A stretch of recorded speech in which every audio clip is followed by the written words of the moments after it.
employers profit when they care about financial literacy? Hello, I'm Dr. E. Thomas Garman, Professor Emeritus and Fellow, Virginia Tech University. My website is www.ethomasgarman.net. My comments today reflect over 20 years of research on financial literacy. The question posed is, why should employers care about employee financial literacy? First of all, most employees would agree that they would be better off financially if they had more income. While it is nice to have a bigger income, that alone is not the solution for better financial well-being. What does increase one's level of living is improving financial literacy and putting into practice the newly learned good financial behaviors. Employers have a large stake in employee financial literacy. Why? Because increasing employee financial literacy improves employer profits. It's that simple. During my career at Virginia Tech, I directed the university's National Institute for Personal Finance Employee Education.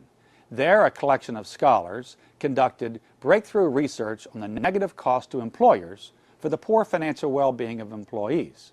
One study found that the Department of Defense loses $1 billion annually in direct costs and reduced productivity due to employee stress about money matters.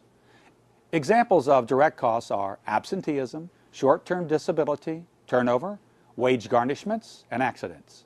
A national award-winning research study by Dr. Soyeon Ju concluded that employers increase profits by $450 annually for each employee who slightly improves his or her financial behaviors. The return to the employer comes from reduced absenteeism and less work time used dealing with personal financial matters. Now here are some newer numbers.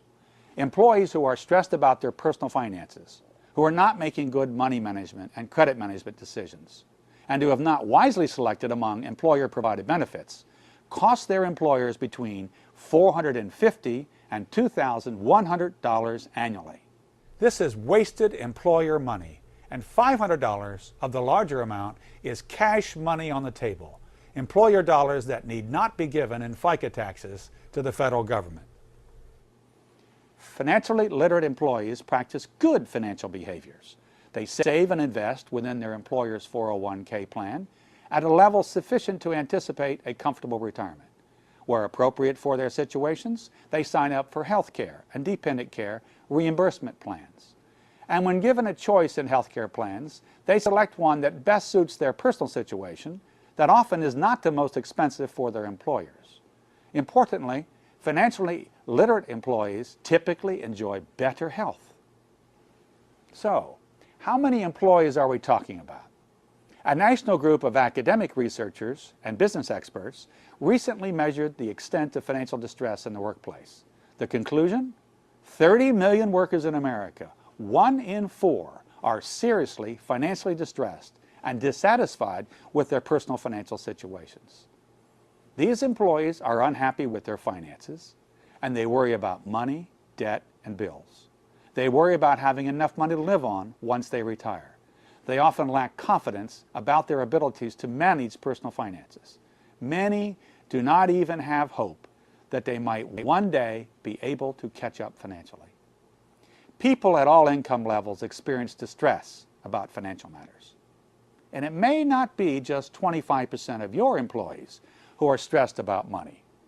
Other research shows that, depending on where they work, 30 to 80% of financially distressed workers spend time at work worrying about personal finances and dealing with financial issues instead of performing on the job. It is also extremely important for employers to realize that a number of research studies show that a large proportion of those who are financially distressed, 40 to 50% of those who are financially distressed, report their health is directly impacted negatively by their financial worries and problems. Health problems caused by financial distress cost employers big money. See my website for a concise, valid, and reliable measure of financial distress and financial well-being. So, we can conclude that employee financial illiteracy does impact employers. In short, financially illiterate employees do not make the best decisions for themselves or their employers. These findings should motivate employers to offer employees access to resources, education, counseling, and advice to decrease their stress about money matters and improve their financial lives. By the way, my calculations illustrate that for every dollar employers spend on financial education, they gain a return of $3 or more. Recognize, too, that financial literacy is not just about knowledge, even though comprehension is key. The most important part of financial literacy is to apply the knowledge by practicing good financial behaviors. People cannot build assets without good financial literacy. Moreover, it is vital to empower employees to be financially literate. I will close with two observations. One, since financially literate employees improve profits, find out what you can do to increase the financial literacy of your employees. Two, what could be more important to your employees, morally and socially, than to have them be better off financially when they leave you than when they started with you? Thank you.